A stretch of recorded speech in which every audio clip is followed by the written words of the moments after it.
नमस्कार, मैं आरबी सिंह यादव और आप देख रहे हैं मेरा YouTube channel RB Singh Yadav editor. आज की सबसे बड़ी खबर और महत्वपूर्ण खबर आपको सुनाते हुए हमें हर्ष हो रहा है। बेंगलुरु में लगभग 26 से 27 दलों के बड़े बड़े लीडर, पार्टियों के राष्ट्रीय अध्यक्ष और नंबर 2 के नेता बेंगलुरु में पहुंचना शुरू हो गए हैं। जहां दूसरे दलों के नेता जा रहे हैं, वहीं राहुल गांधी भी विशेष विमान से बेंगलुरु के लिए सुबह रवाना हुए और शायद वो वहाँ पहुँच चुके हैं। अब तक जब तक मैं वीडियो बना रहा हूँ शायद उनका बेंगलोर में पहुँचने का समय हो चुका है। खैर, आपको ये बात बहुत अच्छी लगेगी कि आप मेरे चैनल को सबसे पहले सब्सक्राइब करें और लाइक करें, फिर मैं आपको आगे की बातें भी समझाना और सुनाना शुरू करूँगा। पिछले 23 जून को जो बैठक पटना में हुई थी, उसका असर बड़ा तेज़ी से हुआ और उस समय ये तय किया गया था कि ये बैठक शिमला में होगी, लेकिन मौसम के हिसाब से और बाढ़ की स्थिति को ध्यान में रखकर ये बैठक शिमला से हटाकर बेंगलोर में कर दी गई। आज बेंगलोर में सभी विपक्षी दलों का महाकुंभ होगा और उस महाकुंभ में यह तय होगा कि बीजेपी से सीधे टक्कर लेने के लिए या पूरी तरह से बीजेपी को नर्वस करने के लिए, बीजेपी को झुकाने के लिए, उसे हराने के लिए किस किस रणनीति पर बातचीत की जाए। हालांकि कल की खबर आपको मालूम होगी, कांग्रेस ने केजरीवाल के जो एलजी वाला अध्यादेश है उस पर अपना पूरा समर्थन व्यक्त कर दिया है और साफ कर दिया है कि हम इस मुद्दे को संसद में पूरी तरह से विरोध के रूप में देखेंगे और इसका भरपूर विरोध करेंगे। हालांकि कुछ दिन पहले,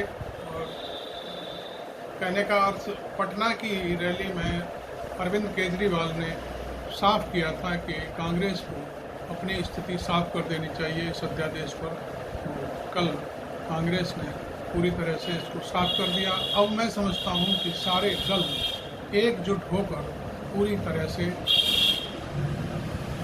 अब इस लड़ाई में पूरी तरह से साथ रहेंगे। 2024 में मेरा मानना है कि 1 by 1 की फाइट होगी और उसमें विपक्ष बहुत बड़ी भूमिका में निकल कर आएगा। ये बात आप भी जानते हैं कि वर्तमान मोदी सरकार पिछले 2 बार से 37 या उससे थोड़ा ज़्यादा वोटों के आधार पर बनी हुई है, जबकि विपक्ष का वोट हम दोनों संसदीय चुनावों में 62% के आसपास रहा है, 62-63%। तो निश्चित तौर पर जब ये वोट इकट्ठा पड़ेगा तो बीजेपी कहीं की नहीं रहेगी और विपक्ष की झोली में सारी सीटें आने की संभावना है। इसीलिए ये बैठक कर्नाटक में होने जा रही है। इसका पूरा होल्ड मल्लिकार्जुन खड़गे, जो राष्ट्रीय अध्यक्ष हैं, उनको दिया गया है और कर्नाटक में कांग्रेस की सरकार है। तो वहाँ पर कांग्रेस के बड़े बड़े धुरंधर नेता काम कर रहे हैं, इस बैठक की पूरी तैयारी में लगे हुए हैं और मैं समझता हूँ कि बैठक पूरी तरह से सफल होगी और यह बैठक 17 और 18 2 दिन चलेगी।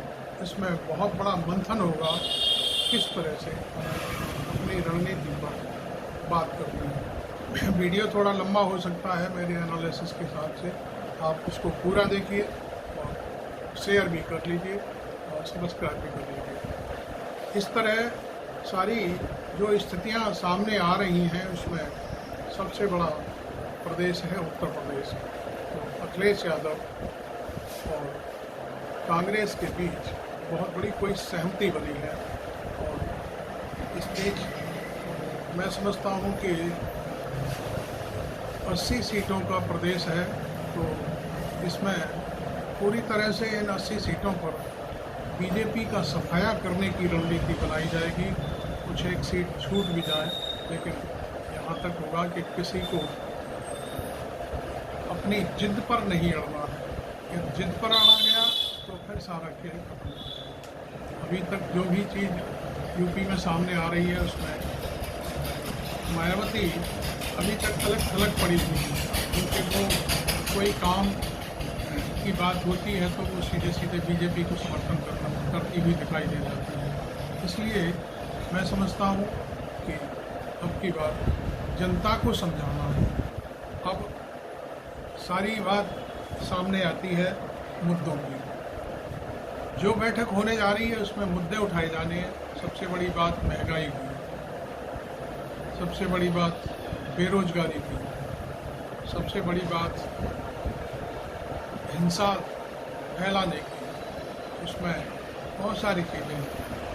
महंगाई एक बड़ा मुद्दा है। हिंसाग्रस्त जैसे इलाके हैं उनमें जानबूझ करके हिंसा फैलाई जाती है, लोगों को उकसाया जाता है। और अब यूसीसी का कार्ड खेलने की तैयारी चल रही है। इसकी कार्ड इस बैठक में पूरी तरह से तैयार हो गई और शायद संदेश ये दिया जाएगा कि कोई भी नेता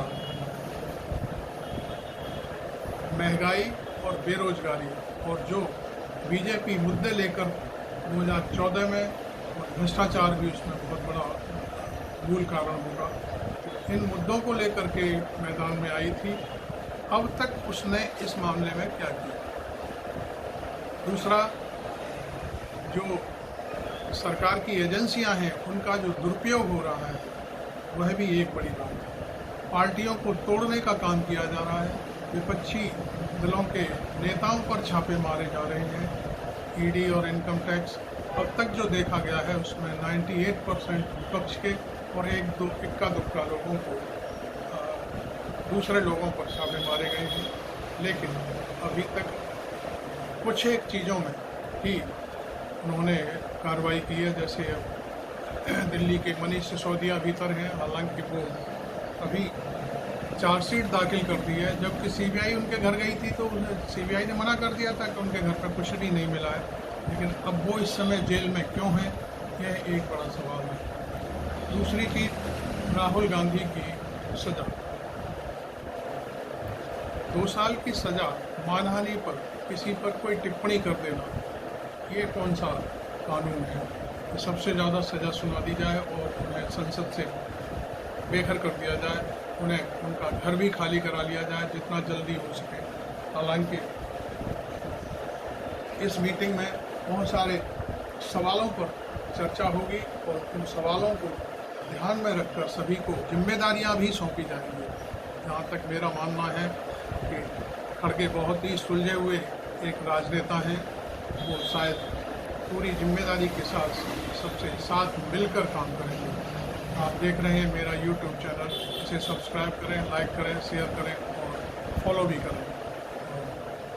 मैं बस इसी के साथ मैं अगली खबर पर तब आऊँगा जब मीटिंग में कोई मुद्दा निकल कर आएगा और क्या होगा। अभी इस समय मैं आगरा में हूँ और आगरा में बाढ़ का प्रकोप बहुत तगड़ा है। इस समय यमुना नदी पर 152 मीटर पानी पहुँच चुका है। अभी अभी जो नदी आयोग और केंद्रीय जल आयोग की जो मेरे पास सूचना आई है, उसमें 152 मीटर यहाँ का दयालबाग स्थित कोया घाट है, वहाँ पर 152 मीटर पानी नापा गया है। तो देखिए क्या होता है। मैं समझता हूँ कि 1978 की बाढ़ की स्थिति रही तो यहाँ भी भयानक मंजर हो सकता है, लेकिन शायद ऐसा कुछ नहीं हो पाएगा। जहाँ तक मेरा अभी लोगों से बातचीत हो रही है, सभी लोग जहाँ भी कहीं नीचे में हैं, कहीं फंस रहे हैं, तो वो सीधे जल्दी से जल्दी अपने सुरक्षित स्थानों पर आ जाए। यही मेरी उनसे अपील है। Thank you very much.